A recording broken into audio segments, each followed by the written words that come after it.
아침 목사에 오신 여러분들을 환영하고 축복합니다.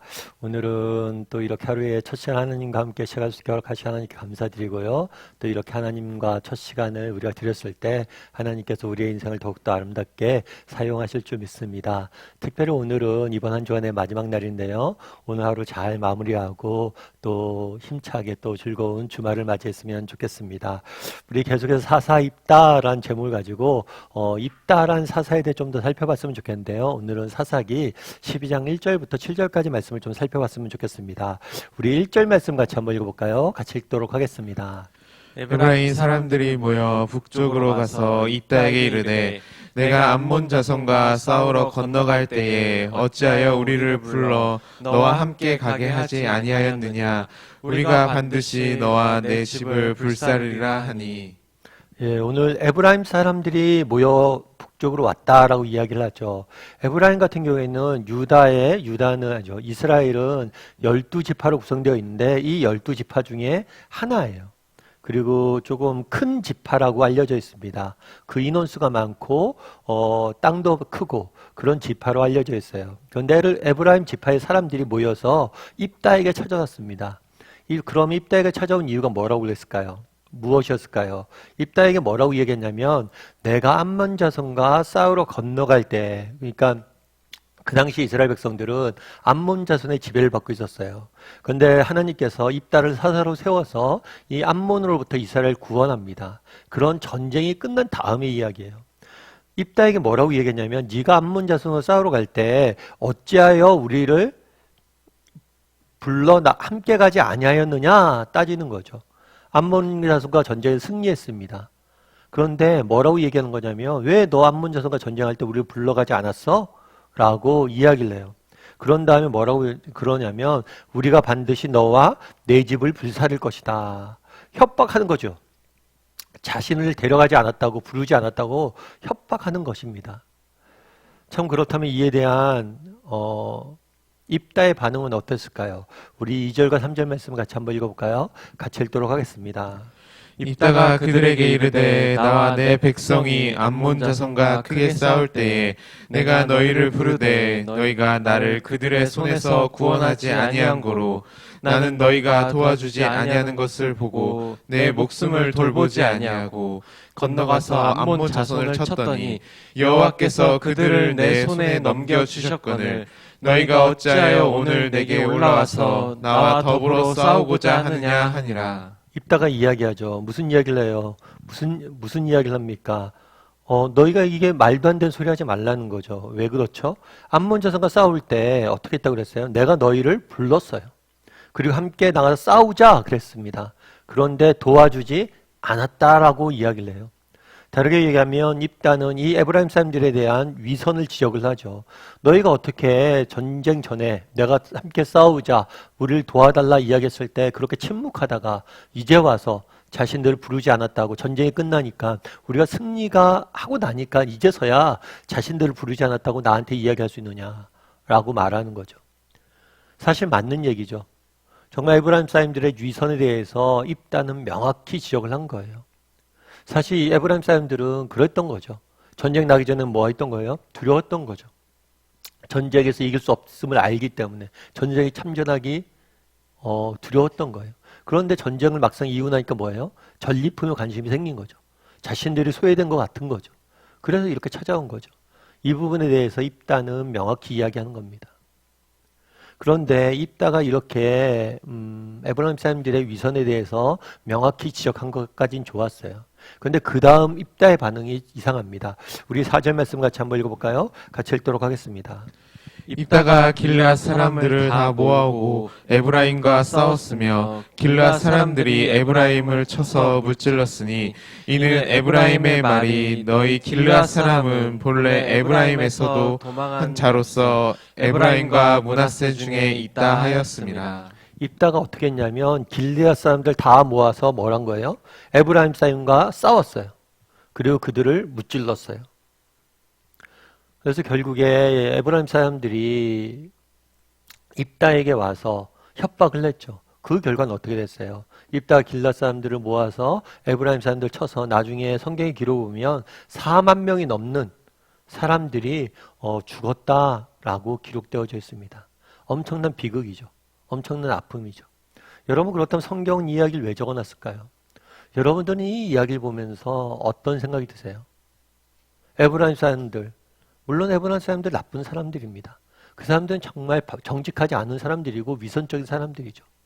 그러면 입다의 모습은 어땠을까요? 입다가 분명 에브라임 사람들의 위선을 정확히 지적한 것은 맞아요. 분명히 그러한 잘못에 대해서 사사로서 마땅히 지적을 해야 됩니다. 그런데 입다는 마치 어떻게 하는 것처럼 대했어요? 에브라임 사람들을 마치 이방 사람들을 대하는 것처럼 대했죠. 아니면 더 심하게 대했어요. 왜요? 싸워서 그들을 죽였잖아요. 사사람은 어떻게 해야 됩니까? 그들을 설득하고 정말 그들로 하여금 회개의 기회를 주고 그들을 잘 이끌었어야죠. 그런데 오히려 입다는 어떻게 하는 거예요? 그들과 싸움을 통해서 그들을 정말 이방 민족과 전쟁하듯이 그들을 죽이고 정말 사육하는 그런 모습들을 보게 되는 거예요. 예전에 제가 한번 그런 책에서 그런 걸 봤어요. 여러분 47 뭡니까? 28이죠. 예전에 어떤 고을에 똑똑한 사람과 고집 센 사람이 있었대요. 근데 고집 센 사람과 똑똑한 사람이 있는데 서로 싸웠대요. 왜 싸웠냐면 고집 센 사람이 자꾸만 47, 27이라고 주장한 거예요. 47이. 그보다는 47은 28이잖아요. 그러니까 똑똑한 사람이 말도 안 되는 얘기하지 말라고 왜 28인데 27이냐고 이렇게 계속 싸운 거예요. 그러자 이 문제를 가지고 고을에 있는 원님에게 찾아갔어요. 아니 이 사람이 이렇게 주장합니다 라고 해서 자기가 싸우게 된 배경을 설명한 거죠. 그랬더니 이 원님이 뭐라고 그랬냐면 똑똑한 사람, 그러니까 고집 센 사람 47, 27이라고 주장한 사람은 돌려보내고 47, 28이라고 말하는 똑똑한 사람을 곤장을 5대 때리라고 그런 거예요. 그리고 나중에 똑똑한 사람이 억울해서 물은 거죠. 왜 내가 또 맞는 얘기를 했는데 나를 때리냐. 그랬을 때 이 원님이 그랬다고 그러더라고요. 저 고집 센 사람은 자기가 틀린 것도 모른다고. 그런데 너처럼 똑똑한 사람이 왜 저 고집 센 사람과 쓸데없이 싸우냐고. 쓸데없는 사람들과 저렇게 고집 센 사람들과 싸우지 말라는 교훈을 주기 위해서 내가 너에게 벌을 내린 거라고 이렇게 이야기를 하더라고요. 한편으로 참 일리가 있다라고 생각을 했습니다. 여러분 정말 입다는 누구예요? 이스라엘의 사사잖아요. 사사로서 어떤 일을 행해야 돼요? 어떻게 행동해야 돼요? 정말 자신이 억울할 수 있죠. 에브라임 사람들이 잘못할 수 있죠. 그들에 대해서 지적은 했어야 돼요. 하지만 그들과 전쟁을 하고 그들을 죽이는 것, 이거는 사사로서 자신에게 맡겨진 역할들은 아닐 수 있다는 것. 여러분 그러면 이런 입다의 모습과 우리는 어떨까요? 참 되게 보면 그런 생각이 들었어요. 입다를 보면 사사잖아요. 사사가 암몬 자손과 싸워서 구원하는 모습들을 보게 됩니다. 그런데 이 사사가 자신의 가족과 같은 동족과 싸우고 죽이는 모습들을 보게 돼요. 여러분 이 모습에서 우리는 어때요?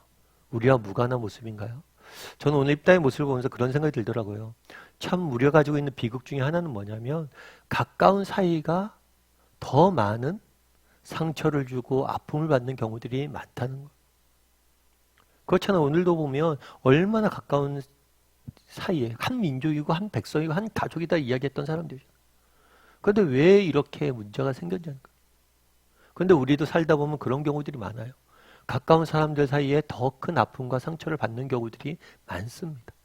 사랑하는 가족 사이에, 절친한 친구 사이에 상처 입는 경우들이 많아요. 그렇다면 왜일까요? 왜 그럴까요? 여러 가지 이유가 있겠죠. 근데 그중 하나는 뭐냐면 참 의외로 우리가 가까운 사람들에게 잘 못해요. 가까운 사람들에게 더 에너지를 쏟고 가까운 사람들에게 더 양보하고 가까운 사람들 더 품으려고 못하는 경우들이 있어요. 오히려 세상 속에서 만난 사람들한테는 이해하려고 그러고 품으려고 그러고 받아주고 용납하지만 오히려 가까운 사람들에게는 더 못해요. 아마 그 이유는 가깝기 때문이겠죠. 더 사랑받길 원하고 더 이해받길 원하고 더 서로가 아끼기 때문에 더 못하는 것일 수도 있겠죠. 그날의 입다의 모습을 보십시오. 입다 사사는 이방 민족으로부터 자기를 구원을 해야 돼요. 그런데 입다는 어떻게 하고 있어요? 자신들의 민족들을, 동족들을 죽이는 모습들을 보게 됩니다. 어쩌면 그러면 입다의 모습이 우리의 모습은 아니냐는 거예요. 정말 세상 속에 나가서 잘합니다. 밖에선 잘해요. 근데 정말 가까이 있는 가족들과 가까이 있는 사람들, 교회 공동체들에서는, 식구들 가운데는 우리의 모습은 어떠냐는 거예요. 혹시라도 우리가 가깝기 때문에 정말 우리가 가깝고 더 친한 사람들이기 때문에 더 못하고 있진 않은지 돌아봐야 되는 거죠. 어쩌면 우리가 정말 가까울수록 더 정말 우리가 많은 에너지를 들이고 정말 많은 배려를 해야 되고 정말 많은 섬김을 해야 되는 것 같아요. 그래서 이 시간 한번 돌아봤으면 좋겠어요. 나는 가까이 있는 사람들을 어떤 마음으로 어떻게 섬기고 있는지, 그리고 정말 가까이 있는 사람에게 더 많이 신경 쓰고 더 많이 섬기고 더 많이 정말 우리가 양보할 줄 아는 그런 사람이 되기를 주님의 이름으로 소원합니다.